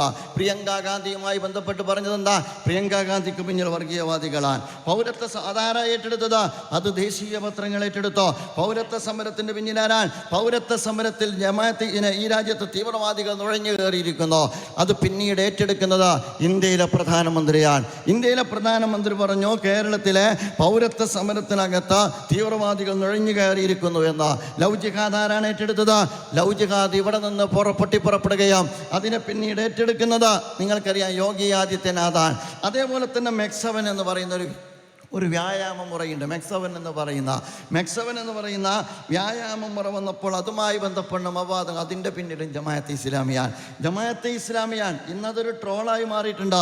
ഏറ്റവും അവസാനം ട്രോള് വന്നാലെങ്കിലും വിവരം വെക്കുമെന്നാണ് വിചാരിച്ചത്. ഇപ്പം ഇന്നലെ എനിക്ക് കിട്ടിയ വിവരം, ഏതാണ്ട് അങ്ങ് കോട്ടയത്ത് ആ കെട്ടിടം തകർന്നു വീണ് അതിൻ്റെ പേരിൽ ധാർമ്മിക പ്രതിസന്ധി നേരിടുന്നതിൻ്റെ പിന്നിലും ജമാഅത്തെ ഇസ്ലാമിയാണ് എന്നൊരു സഖാവ് ഇന്ന് കുറിപ്പിട്ടു എന്ന് നിങ്ങൾ മനസ്സിലാക്കണം. അഥവാ നിങ്ങൾ ാണ് ഇപ്പോൾ വീണ ജോർജിനെതിരെ ഈ അർത്ഥത്തിൽ ഉറഞ്ഞു തള്ളുന്നത്, അതിൻ്റെ പിന്നിലും ജമാഅത്തെ ഇസ്ലാമിയാണ്. ഞാൻ മനസ്സിലാക്കുന്നത് യഥാർത്ഥത്തിൽ ജമാഅത്തെ ഇസ്ലാമിയ വിഷയത്തിൽ ഒരു കമൻറ്റും പറഞ്ഞു. അപ്പോൾ കേരളത്തിൽ എന്ത് സംഭവിച്ചാലും അതിൻ്റെ പിന്നിൽ ജമാഅത്തെ ഇസ്ലാമിയാണ് എന്ന സ്വഭാവത്തിൽ. നിങ്ങൾക്കറിയാം മലപ്പുറം ജില്ലയെക്കുറിച്ച് ഏതാനും മാസങ്ങൾക്ക് മുമ്പാണ് എന്തുകൊണ്ടാണ് നിലമ്പൂരിൽ 10-30,000-ഓളം ആളുകൾ മറുവശത്ത് നിന്ന് വോട്ട് കുത്തിയത്? 2,500-ഓളം വോട്ടിന് കഴിഞ്ഞ തവണ വിജയിച്ച ഒരു മണ്ഡലത്തിൽ 30,000 എന്തുകൊണ്ടാണ് അപ്പുറത്ത് പോയത് എന്ന് ചോദിച്ചാൽ, ഏതാനും മാസങ്ങൾക്ക് മുമ്പാണ് മലപ്പുറം ജില്ലയെക്കുറിച്ച് പറഞ്ഞത്. അത് കള്ളക്കടത്ത് നടക്കുന്ന ജില്ലയാണ്. ആ കള്ളക്കടത്തിൽ നടന്നുകൊണ്ടിരിക്കുന്ന പണം രാജ്യദ്രോഹ പ്രവർത്തനങ്ങൾക്ക് ഉപയോഗപ്പെടുത്തുന്ന ഒരു ജില്ലയാണ് എന്ന് ഇവിടെയല്ല പറഞ്ഞത്. ദേശീയ മാധ്യമങ്ങൾക്ക് പകർത്താൻ കഴിയുന്ന രീതിയിൽ ഡൽഹിയിൽ പോയി കേരളത്തിൻ്റെ മുഖ്യമന്ത്രി പറഞ്ഞിട്ടുണ്ട് എങ്കിൽ അത് പറഞ്ഞ മുഖ്യമന്ത്രിക്ക് മലപ്പുറത്തുകാർക്ക് അല്ലെങ്കിൽ മലപ്പുറത്തുകാർക്ക് വേണ്ടി നിലമ്പൂരിലെ പ്രബുദ്ധ ജനത കൊടുത്ത മറുപടിയുടെ പേരാണ് യഥാർത്ഥത്തിൽ നിലമ്പൂരിൻ്റെ റിസൾട്ട്. നമ്മൾ മനസ്സിലാക്കണം, ഒരു ജനതയെ വംശീയമായിട്ട് ഇങ്ങനെ അധിക്ഷേപിക്കാൻ പാടുണ്ടോ? ഒരു ജനതയെ വർഗീയമായി ഇങ്ങനെ ചിത്രീകരിക്കാൻ പാടുണ്ടോ? ഒരു മൈനോറിറ്റി അവരുടെ മതത്തിൻ്റെ പേരിൽ ഈ അർത്ഥത്തിൽ അപരവൽക്കരിക്കാൻ പാടുണ്ടോ? നിങ്ങൾ ആലോചിച്ച് നോക്കുക. എലക്ഷൻ കഴിഞ്ഞിട്ട് രണ്ടു കൂട്ടരൊരുപോലെയല്ലേ സംസാരിച്ചത്? ഏറ്റവും അവസാനം സൂംബ ഡാൻസ്, ഇപ്പോൾ സൂംബേണോ സാംബേണോ എന്തോ ആകട്ടെ, സൂംബ ഡാൻസ് ഇപ്പോൾ വിവാദമാണല്ലോ. ആ സൂംബ ഡാൻസുമായി ബന്ധപ്പെട്ട വിവാദത്തിലേക്കല്ല ഞാൻ കിടക്കുന്നത്. അതിനെക്കുറിച്ച് പറഞ്ഞുകൊണ്ടിരിക്കുന്നത് അത് യഥാർത്ഥത്തിൽ ആളുകളുടെ ഈ രാജ്യത്ത് ഈ നമ്മുടെ നാട്ടിലുള്ള ആളുകളുടെ സ്ട്രെസ്സ് കുറയ്ക്കുന്നതിന് വേണ്ടിയാണ്, കുട്ടികളുടെ സ്ട്രെസ്സ് കുറയ്ക്കുന്നതിന് വേണ്ടിയാണ്. എന്തുകൊണ്ടാണ് കുട്ടികൾക്ക് സ്ട്രെസ് ഉണ്ടാകുന്നത്? അതിൻ്റെ റീസൺ എന്താണ്? അതിൽ എഡ്യൂക്കേഷൻ എത്രമാത്രം പങ്കുണ്ടോ? അതുകൊണ്ട് സ്ട്രെസ്സ് കുറയ്ക്കാൻ വേണ്ടിയുള്ള പരിഹാരം ഡാൻസാണോ? അതല്ലാത്ത മറ്റു വല്ല പരിഹാരങ്ങളുമുണ്ടോ? ഇതാലോചിക്കേണ്ടുന്ന വിഷയമല്ലേ. നിങ്ങൾ ആലോചിച്ച് നോക്കുക. വിദ്യാഭ്യാസ രംഗത്ത് ഒരു പരിഷ്കരണം ഏർപ്പെടുത്തുന്ന ഘട്ടത്തിൽ അത് പരിഗണനീയമായ ഒരു കാര്യമല്ലേ? അതുകൊണ്ട് തീരുന്നുണ്ടോ? രണ്ടാമത് പറഞ്ഞത് യഥാർത്ഥത്തിൽ ലഹരിയിൽ നിന്ന് താഴോട്ട് കൊണ്ടുവരാനുള്ള പരിപാടിയാണ്. ലഹരി ഒഴിവാക്കാൻ വേണ്ടി ഡാൻസാണോ പരിഹാരം? നമ്മൾ പഠിക്കേണ്ട കാര്യമല്ലേ? നിങ്ങൾ ആലോചിച്ച് നോക്കുക. കേരളത്തിൽ ലഹരിക്കെതിരെ ഡാൻസ് കളിക്കാൻ പറയുമ്പോൾ ലഹരി വർദ്ധിപ്പിച്ച് ഡാൻസ് വ്യാപകമാക്കിയൊരു ഗവൺമെൻറ് അല്ലേ? ഏതാണ്ട് 50 താഴെ ഉണ്ടായിരുന്ന ബാറുകൾ 100 കണക്കിനായിട്ട് ഇവിടെ വർദ്ധിപ്പിച്ചു. സ്കൂളുകളുമായി ബന്ധപ്പെട്ട, വിദ്യാലയങ്ങളുമായി ബന്ധപ്പെട്ട ഇന്നത്തെ മദ്യഷോപ്പിൻ്റെ അകലം എന്ന് പറയുന്നത് 50 മീറ്റർ 200 മീറ്റർ ഉണ്ടായിരുന്നത് ഏതാണ്ട് 50 മീറ്ററിലേക്ക് ചുരുക്കിക്കൊണ്ടുവന്നു. അതുകൊണ്ട് ഇപ്പോൾ വൈകുന്നേരമൊക്കെ റോട്ടിലിറങ്ങിക്കഴിഞ്ഞാൽ ഈ ടൂറിസ്റ്റുകളെ ആകർഷിക്കാൻ കഴിയുന്ന രീതിയിൽ എല്ലാ നാടൻ കലാരൂപങ്ങളും തെരുവിൽ അരങ്ങ് തകർക്കല്ലേ. നാടൻ കളി, അതുപോലെ തന്നെ കുച്ചിപ്പുടി, അതുപോലെ തന്നെ കോൽക്കളി, മോഹിനിയാട്ടം, ഏതാണ്ട് വൈകുന്നേരമായ തെരുവിൽ ഇറങ്ങി നടക്കാൻ പറ്റാത്ത രീതിയിൽ ലഹരിയിൽ ഈ കേരളം ഒഴുകിക്കൊണ്ടിരിക്കുന്ന ഘട്ടത്തിലാണ് സ്കൂളിൻ്റെ 200 മീറ്റർ അപ്പുറത്തുള്ള മദ്യഷോപ്പിനെ സ്കൂളിൻ്റെ 50 മീറ്റർ അപ്പുറത്ത് കൊണ്ടുവന്ന് സ്ഥാപിച്ചിട്ടാണ് ഇനി ഡാൻസ് കളിച്ചോളി എന്ന് പറയുന്നത്. ഞാൻ പറയുന്നത് ഇത് പറയുമ്പോൾ അത് പറയുന്ന ഘട്ടത്തിൽ അത് പരിശോധിക്കണം, അതുപോലെ തന്നെ അത് ചർച്ചയ്ക്ക് വിധേയമാക്കണം എന്ന് പറഞ്ഞതിൻ്റെ പേരിൽ എന്തേ പറഞ്ഞിട്ടുള്ളൂ? അത് പരിശോധനയ്ക്ക് വിധേയമാക്കണമെന്നാണ് പറഞ്ഞത്, അത് ചർച്ചയ്ക്ക് സന്നദ്ധമാക്കണമെന്നാണ് പറഞ്ഞത്. അത് പറഞ്ഞപ്പോഴേക്ക് എന്താ സംഭവിച്ചത് എന്ന് ചോദിച്ചാൽ അത് മതവർഗീയതയാണ്. അത് കഴിഞ്ഞിട്ട് പറഞ്ഞോ അത് ഈ പറയുന്ന ലഹരിയേക്കാൾ വലിയ അപകടകരമായ പ്രവണതയാണ്. അത് കഴിഞ്ഞ് കഴിഞ്ഞിട്ട് പറഞ്ഞു അത് താലിബാനിസമാണ്. ചാനൽ ചർച്ചകളിലേക്ക് വൈകുന്നേരം എത്തിയപ്പോഴേക്ക് അത് ആ അർത്ഥത്തിൽ അതിവർഗീയതയാണ്. മോദി മീഡിയ പോലെ തന്നെ കേരളത്തിൽ ചില മീഡിയകളെങ്കിലും അവരെ സംബന്ധിച്ചിടത്തോളം കേരളത്തിലുള്ള വിഷയങ്ങളെ വസ്തുനിഷ്ഠമായി സമീപിക്കുന്നതിന് പകരം ഈ അർത്ഥത്തിൽ അപകടകരമായ ഈ പെർസ്പെക്റ്റീവിനെ, ഈ കാഴ്ചപ്പാടിനെ, ഈ നറേറ്റീവിനെ, ഈ കേരളത്തെ പിളർത്തുന്ന നറേറ്റീവിനെ ഏതോ അർത്ഥത്തിൽ പ്രോപ്പഗണ്ട ഏറ്റെടുത്ത് പ്രവർത്തിക്കുന്നു എന്നുള്ളത് അത്യന്തം അപകടകരമാണ് എന്നുകൂടി സാന്ദർഭികമായി ഞാൻ ഉണർത്തുകയാണ്. നിങ്ങൾ ആലോചിച്ച് നോക്കും, മൈനോറിറ്റിയിൽ ഒരു ഗവൺമെൻറ് നടപ്പാക്കുന്ന ഒരു പരിഷ്കരണത്തെക്കുറിച്ച് ഞങ്ങളുടെ കൾച്ചറൽ കണ്ടന്റുമായിട്ട് അതിന് ഒരു പ്രശ്നമുണ്ട്, അത് ചർച്ച ചെയ്യണം എന്ന് പറയാൻ ഒരു ജനാധിപത്യ സംവിധാനത്തിനകത്ത് സ്പേസ് ഇല്ലേ എന്നാണ് ഞാൻ ചോദിക്കുന്നത്. ഇപ്പോൾ സോഷ്യൽ മീഡിയയിൽ പറയുന്നുണ്ടല്ലോ ജനാധിപത്യ അവകാശത്തെക്കുറിച്ച്. ജനാധിപത്യ അവകാശം എന്ന് പറയുന്നത് CPIM-ന് എല്ലാവരുടെയും നെഞ്ചത്ത് കയറാനുള്ള അവകാശവും CPIM-നോട് വിയോജിക്കുമ്പോൾ അവരുടെ വായ പൊത്തിയെടുക്കുന്നതിനുള്ള അവകാശവുമാണോ? നിങ്ങൾ ആലോചിച്ച് നോക്കേണ്ട കാര്യമാണ്. ആ അർത്ഥത്തിലല്ലേ സംഭവിച്ചത്? വർഗീയവാദികളാണ്, താലിബാനിസമാണ്. അതും കഴിഞ്ഞ് നമ്മൾ മനസ്സിലാക്കേണ്ടത് അവിടെ അത്തരം ഒരു അഭിപ്രായ പ്രകടനം നടത്തിയ ഒരധ്യാപകൻ, അദ്ദേഹം ഒരു മതസംഘടനയുടെ തലപ്പത്തിരിക്കുന്ന ആളാണ്, അദ്ദേഹത്തെ സസ്പെൻഡ് ചെയ്യുകയാണ്. അദ്ദേഹത്തിന് ഷോക്കോസ് നോട്ടീസ് കൊടുത്ത് ആ ഷോക്കോസ് നോട്ടീസിന് അദ്ദേഹം മറുപടി ഇതിനെക്കുറിച്ച് ആലോചിക്കുമ്പോൾ ഒരു മുന്നറിയിപ്പും ഇല്ലാതെ, ഒരു വിശദീകരണവും ചോദിക്കാതെ 24 മണിക്കൂറിനകം ഇതിനോട് വിയോജിച്ച ഒരു അധ്യാപകനെ സർവീസിൽ നിന്ന് സസ്പെൻഡ് ചെയ്ത സംസ്ഥാനമാണ് കേരളം. നിങ്ങൾ ആലോചിച്ച് നോക്കേണ്ട കാര്യമാണ്. ഞാൻ ചോദിക്കട്ടെ, ശശികല ടീച്ചർക്ക് ഇതുണ്ടോ? ഇല്ല.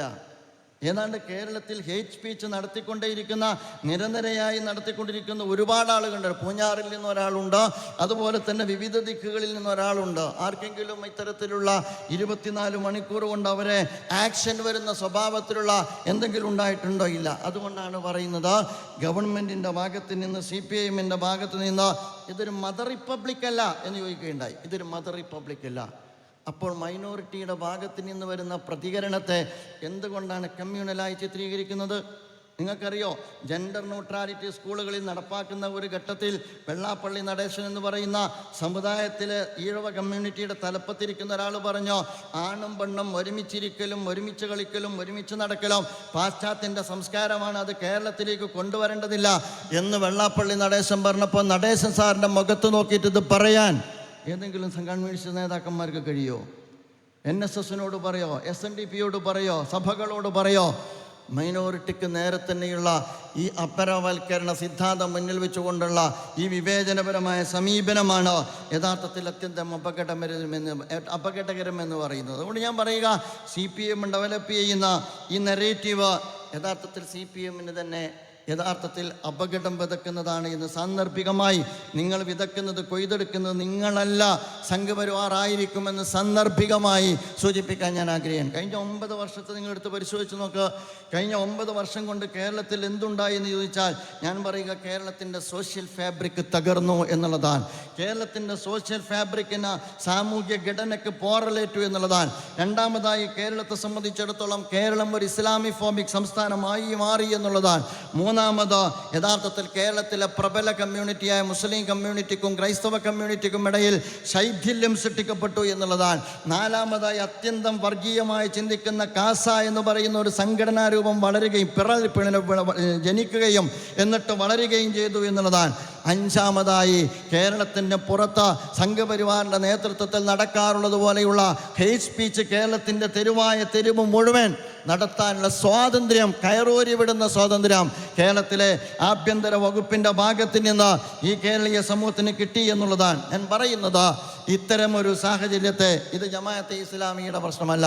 3ാം തവണ CPM വരണോ, 3ാം തവണ UDF വരണോ, 3ാം തവണ പിണറായി വരണോ, അടുത്ത തവണ UDF വരണോ, ഇതൊന്നുമല്ല നമ്മെ സംബന്ധിച്ചിടത്തോളം. അതിനേക്കാളൊക്കെ ഉപരി ഇന്ത്യയിലെ വ്യത്യസ്തമായ തലങ്ങളിൽ അങ്ങേയറ്റം അപകടകരമായ സ്വഭാവത്തിൽ സംഘപരിവാർ പലയിടത്തും കടന്നാക്രമണം നടത്തിക്കൊണ്ടിരിക്കെ അതിൽ നിന്ന് വ്യത്യസ്തമായ ഒരു സംസ്കാരവും പാരമ്പര്യവും ഒക്കെ വെച്ചു പുലർത്തുന്ന കേരളത്തിൻ്റെ മണ്ണിൽ സംഘപരിവാറിന് ഇടം കൊടുക്കണോ എന്നുള്ളതാണ്.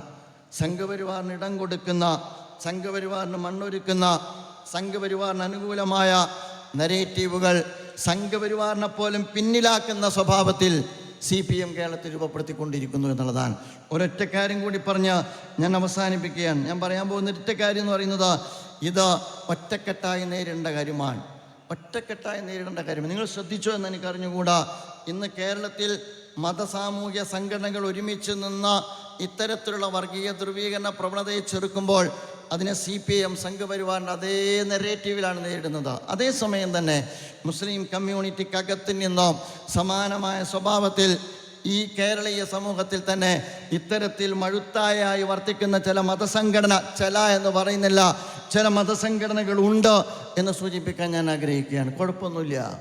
ജമാഅത്തെ ഇസ്ലാമിയെ സംബന്ധിച്ചിടത്തോളം ജമാഅത്തെ ഇസ്ലാമി ഇതുവരെ നടത്തുന്ന പ്രഭാഷണത്തിൽ, ജമാഅത്തെ ഇസ്ലാമി നടത്തുന്ന പത്രസമ്മേളനത്തിൽ ഞങ്ങൾ നിലനിൽക്കുന്ന ഒരു സാഹചര്യത്തെ മനസ്സിലാക്കുന്നവരാണ്. ഇന്ത്യ രാജ്യത്ത് ഏറ്റവും കൂടുതൽ വംശഹത്യക്കും വംശീയ ഉന്മൂലനത്തിനും വിധേയമായി കൊണ്ടിരിക്കുന്ന കമ്മ്യൂണിറ്റിയാണ് മുസ്ലിം കമ്മ്യൂണിറ്റി, മൈനോറിറ്റി കമ്മ്യൂണിറ്റി, ക്രൈസ്തവ കമ്മ്യൂണിറ്റി, അതുപോലെ തന്നെ ദലിത് കമ്മ്യൂണിറ്റി. ഇവരെല്ലാം ഈ രാജ്യത്തെ മതനിരപേക്ഷ മൂല്യങ്ങളുടെ ജനവിഭാഗത്തോടൊപ്പം ചേർന്ന് നിന്ന് ഈ രാജ്യത്ത് സംഘപരിവാറിനെ പരാജയപ്പെടുത്തണം എന്ന കാര്യത്തിൽ ഒരു സംശയമില്ലാത്ത പ്രസ്ഥാനമാണ് ജമാഅത്തെ ഇസ്ലാമി. അത് ഞാൻ അടിവരയിട്ട് പറയാൻ. അത് ജമാഅത്തെ ഇസ്ലാമിയുടെ പോളിസിയുടെയും പ്രോഗ്രാമിൻ്റെയും പ്രധാനപ്പെട്ട ഊന്നലാണ്. ഇസ്ലാമിക ദാവത്തും ഇസ്ലാമിൻ്റെ ഇസ്ലാഹും അതുപോലെ തന്നെ ഇസ്ലാമിക പ്രസ്ഥാനത്തിലെ പ്രവർത്തകർക്കുള്ള തർബിയത്തും നിർവഹിക്കുന്നതോടൊപ്പം തന്നെ ഇന്ത്യ രാജ്യത്ത് ബഹുസ്വര ജീവിതത്തെ ഇല്ലായ്മ ചെയ്യുന്ന ഏകശിലാ സമൂഹത്തിൻ്റെ രൂപീകരണത്തിന് വേണ്ടി പരിശ്രമിച്ചുകൊണ്ടിരിക്കുന്ന സംഘപരിവാറിൻ്റെ അധികാരാരോഹണത്തെ തടയിടുന്നിടത്ത് എന്തെല്ലാം നിർവഹിക്കാൻ കഴിയുമോ അത് ഈ രാജ്യത്തെ സെക്കുലർ ചേരിയോടൊപ്പം നിന്ന് നിർവഹിക്കണമെന്ന് തീരുമാനിച്ച പ്രസ്ഥാനമാണ് ജമാഅത്തെ ഇസ്ലാമി. അതിൻ്റെ പേരിൽ ഇസ്ലാമിക പ്രസ്ഥാനം UDF-നോട് സ്വീകരിക്കുന്ന അതേ സമീപനം CPM അതിൻ്റെ മുന്നിൽ ഒരു പ്രത്യേക വിവേചനം ജമാഅത്തെ ഇസ്ലാമി കൽപ്പിച്ചിട്ടില്ല.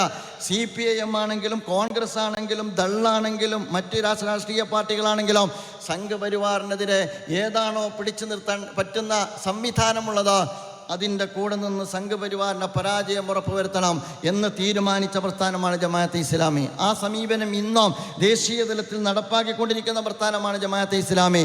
ബീഹാറിൽ കഴിഞ്ഞ പാർലമെൻറ്റ് തെരഞ്ഞെടുപ്പിൽ ഇന്ത്യയിലുടനീളം മുസ്ലിം സമൂഹത്തെ ചേർത്ത് നിർത്തി മുസ്ലിം കമ്മ്യൂണിറ്റിയെ കോർഡിനേറ്റ് ചെയ്ത സെക്കുലർ വോട്ടുകളുടെ ശൈഥില്യത്തെ തടയിട്ടുകൊണ്ട് മുസ്ലിം ഏകീകരണത്തിലൂടെ ഫാസിസത്തിൻ്റെ പരാജയം ഉറപ്പുവരുത്താൻ ദേശീയ തലത്തിൽ പ്രവർത്തനത്തിന് നേതൃത്വം കൊടുത്ത പ്രസ്ഥാനമാണ് ജമാഅത്തെ ഇസ്ലാമി. ഞാൻ പറഞ്ഞു വരുന്നത്, അങ്ങനെ പ്രവർത്തിച്ചു കൊണ്ടിരിക്കെ സമുദായവും മുഖാമുഖം നിൽക്കേണ്ട ഒരു കാലമല്ല ഇത് എന്ന് തിരിച്ചറിഞ്ഞത് കൊണ്ടാണ് സംയമനം പാലിക്കുന്നത്. പക്ഷേ CPIM എന്ന് പറയുന്ന രാഷ്ട്രീയ പ്രസ്ഥാനത്തിന് രാഷ്ട്രീയ പ്രതിസന്ധി ഉണ്ടാകുമ്പോഴെല്ലാം AKG സെൻറ്ററിൽ നിന്ന് കൊട്ടേഷൻ എടുത്ത് ഈ രാജ്യത്തിൻ്റെ തെരുവോരത്തിൽ ഇറങ്ങി ജമാഅത്തെ ഇസ്ലാമിക്ക് നേരെ പലപ്പോഴും ക്യാമ്പയിനുമായി രംഗത്തിറങ്ങുന്ന ഒരു മതസംഘടനയുണ്ട്. ഞാൻ പറയുക, ഞങ്ങൾ കളത്തിലിറങ്ങാൻ തീരുമാനിച്ചിട്ടില്ല.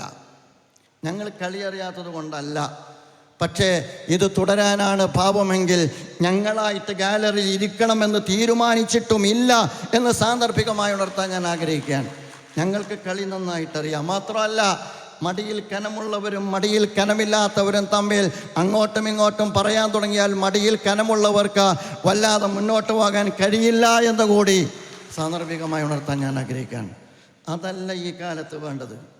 ഈ രാജ്യത്തെ എല്ലാ സെക്കുലർ കക്ഷികളും, കേരളത്തെക്കുറിച്ച് ഞാൻ പറയുക, ഇടതുപക്ഷത്തോട് ഞാൻ പറയുക, കേരളത്തിൽ ഇടതുപക്ഷവും അതുപോലെ തന്നെ UDF-ഉം തമ്മിൽ രാഷ്ട്രീയമായി മുഖാമുഖം നിൽക്കേണ്ടി വരുമെന്നുള്ളത് ശരിയാണ്. പക്ഷേ വ്യത്യസ്ത മതസാമൂഹ്യ സംഘടനകളെയും രാഷ്ട്രീയ സംഘടനകളെയും ശൈഥില്യത്തിലേക്ക് നയിക്കുന്ന സംഘപരിവാറിന് അനുഗുണമായ സമീപനം നിങ്ങൾ സ്വീകരിക്കുന്നത് ദേശീയ തലത്തിൽ നിങ്ങൾ സ്വീകരിച്ച സമീപനത്തെ തന്നെ റദ്ദ് ചെയ്യുന്നതിന് സമാനമാണ്. അതുകൊണ്ട് ഞാൻ അവസാനിപ്പിക്കുകയാണ്. പ്രിയമുള്ള സുഹൃത്തുക്കളെ, ഈ ഒരു സന്ദർഭത്തിൽ എൻ്റെ പ്രിയപ്പെട്ട സുഹൃത്തുക്കളോട് ഞാൻ പറയുക, കേരളത്തിൽ മുഴുവൻ എൻ്റെ ജമാഅത്ത് പ്രവർത്തകരായ ആളുകളോട് ഞാൻ പറയുക, അല്ലാത്തവരോട് ഞാൻ പറയുക, നിങ്ങൾ ജമാഅത്തെ ഇസ്ലാമിയെക്കുറിച്ച് പഠിക്കണമെന്നാണ്. ജമാഅത്തെ ഇസ്ലാമിയെക്കുറിച്ച് പഠിക്കണം. ഇതുവരെ CPM ആണ് ജമാഅത്തെ ഇസ്ലാമിയെക്കുറിച്ച് സംസാരിച്ചത്. ഇന്നാണ് ജമാഅത്തെ ഇസ്ലാമി സംസാരിച്ചു തുടങ്ങി. ഞങ്ങൾ അവരോട് സംസാരിക്കുന്ന രാജ്യ താല്പര്യത്തെ മുൻനിർത്തിക്കൊണ്ടാണ് എന്നല്ല, ബംഗാളിൻ്റെയും ത്രിപുരയിലെയും വഴിയിലേക്ക് അവർ പോകരുത് എന്നുള്ളത് കൊണ്ടാണ്. CPIയും അതുപോലെ തന്നെ കോൺഗ്രസും ഒക്കെയുള്ള സെക്കുലർ ചേരി രാജ്യത്ത് നിലനിൽക്കണമെന്ന് ആഗ്രഹിക്കുന്നത് കൊണ്ടാണ്. സംഘപരിവാറിന് വഴിയൊരുക്കരുത് എന്നുള്ളത് കൊണ്ടാണ്. എൻ്റെ പ്രിയപ്പെട്ട സുഹൃത്തുക്കളോട് ഞാൻ പറയുക, ജമാഅത്തെ ഇസ്ലാമിയെക്കുറിച്ച് നിങ്ങൾ പഠിക്കണം, ഇസ്ലാമിനെ കുറിച്ച് നിങ്ങൾ പഠിക്കണം എന്നുള്ളതാണ്. ഇസ്ലാം ഒരു ഐഡിയോളജിയാണ്. ഈ 21-ാം നൂറ്റാണ്ടിലും ജീവിച്ചു കൊണ്ടിരിക്കുന്ന ജനവിഭാഗത്തിന് അവരുടെ ജീവിതത്തിൽ അവരനുഭവിക്കുന്ന ഒരുപാട് സങ്കീർണതകൾക്ക് മുമ്പിൽ അവർക്ക് വഴി കാണിക്കുന്ന ദൈവികമായ ദർശനമാണ്. അതിൽ ഡിബേറ്റ് ചെയ്യാൻ, നേരത്തെ ഇവിടെ സൂചിപ്പിച്ചതുപോലെ ഏത് വിഭാഗവുമായും ഡിബേറ്റ് ചെയ്യാൻ ജമാഅത്തെ ഇസ്ലാമി സന്നദ്ധമാണ്. കറകളഞ്ഞ ഏകദൈവ വിശ്വാസത്തിൻ്റെ അടിസ്ഥാനത്തിൽ പ്രവാചകത്വം മുൻനിർത്തി ഞങ്ങൾ ചെയ്തുകൊണ്ടിരിക്കുന്ന ഓരോ കർമ്മങ്ങൾക്കും നാളെ റബ്ബിൻ്റെ മുമ്പിൽ സമാധാനം ബോധിപ്പിക്കേണ്ടി വരുമെന്നുള്ള നിറഞ്ഞ പരലോകബോധത്തോടു കൂടി. അതുകൊണ്ടാണ് നിങ്ങൾ ചെയ്യുന്ന പോലെ പലതും ഞങ്ങൾക്ക് ചെയ്യാൻ പറ്റാത്തത്. നിങ്ങളെല്ലാവരും കൂടി തീരുമാനിച്ചാൽ പോലും എക്സ്ട്രീമിസത്തിലേക്ക് ഞങ്ങൾക്ക് പോകാൻ പറ്റാത്തത്. ഞങ്ങൾക്ക് ഞങ്ങളുടേതായ അടിസ്ഥാനമുണ്ട്, പ്രവാചകന്മാരുടെ മാതൃകയുണ്ട്, പരലോകത്തെക്കുറിച്ചുള്ള ചിന്തയുണ്ട്, പടച്ചറബിനോട് കണക്ക് ബോധിപ്പിക്കേണ്ടി വരുമെന്നുള്ള ബോധമുണ്ട്, മനുഷ്യത്വത്തെ മാനിക്കാനുള്ള മാർഗനിർദ്ദേശമുണ്ട്, മനുഷ്യമഹത്വം അംഗീകരിക്കുന്ന ഒരു ദർശനത്തിൻ്റെ ഉൾക്കാഴ്ച ഞങ്ങൾക്കുണ്ട്. അതിൻ്റെ അടിസ്ഥാനത്തിൽ പ്രവർത്തിക്കുന്ന പ്രസ്ഥാനമാണ് ജമാഅത്തെ ഇസ്ലാമി. എൻ്റെ ജമാഅത്ത് പ്രവർത്തകരോട് ഞാൻ പറയുക, നമ്മുടെ ഉത്തരവാദിത്തം വളരെ വർദ്ധിച്ചു എന്ന് നിങ്ങൾ മനസ്സിലാക്കണം. നമ്മുടെ ഉത്തരവാദിത്തം വളരെ വർദ്ധിച്ചു എന്ന് നിങ്ങൾ മനസ്സിലാക്കണം. നമ്മൾ വീട്ടിലിരിക്കേണ്ടവരല്ല, നമ്മൾ നമ്മുടെ ജോലി സ്ഥലത്ത് മാത്രം ഇരിക്കേണ്ടവരല്ല. ഉപയോഗിക്കാവുന്ന എല്ലാ സങ്കേതങ്ങളും ഉപയോഗിച്ചുകൊണ്ട് ഇസ്ലാമിനെക്കുറിച്ചും ഇസ്ലാമിക പ്രസ്ഥാനത്തെക്കുറിച്ചും തെറ്റായ ഒരു പൊതുബോധം, 6-ാം നൂറ്റാണ്ടിൻ്റെ പ്രാകൃത ദർശനമെന്നും അതുപോലെ തന്നെ താലിബാനെന്നും ഇസ്ലാമിലെ ഭൂമി ഉരുണ്ടതാണോ പരന്നതാണോ എന്നും ഇങ്ങനെ പല സ്വഭാവത്തിലുള്ള ചോദ്യങ്ങൾ ഉയർത്തിക്കൊണ്ട് ഇസ്ലാമിനെ അപരവൽക്കരിക്കുന്ന, അതുവഴി മുസ്ലിം കമ്മ്യൂണിറ്റിയെ അപരവൽക്കരിക്കുന്ന, പലപ്പോഴും പല സംഘടനകളെയും നാട്ടക്കുറിയാക്കിക്കൊണ്ട് സംഘപരിവാറിന് അനുകൂലമായ സമീപനം സ്വീകരിച്ചു കൊണ്ടിരിക്കുന്ന സമീപകാല സാഹചര്യത്തെ മുൻനിർത്തിക്കൊണ്ട് ഇസ്ലാമിനെക്കുറിച്ചും ജമാഅത്തെ ഇസ്ലാമിയെക്കുറിച്ചും നമ്മുടെ ചുറ്റുമുള്ള ജനങ്ങൾക്ക് പകർന്നു കൊടുക്കേണ്ടുന്ന ഉത്തരവാദിത്വം നമുക്കുണ്ട്. എൻ്റെ പ്രിയപ്പെട്ട സഹപ്രവർത്തകരോട് എന്നോടെന്ന പോലെ പറയാനുള്ളത്, അടങ്ങിയിരിക്കാനുള്ളതല്ല ഇനിയുള്ള കാലം, വിശ്രമിക്കാനുള്ളതല്ല ഇനിയുള്ള കാലം.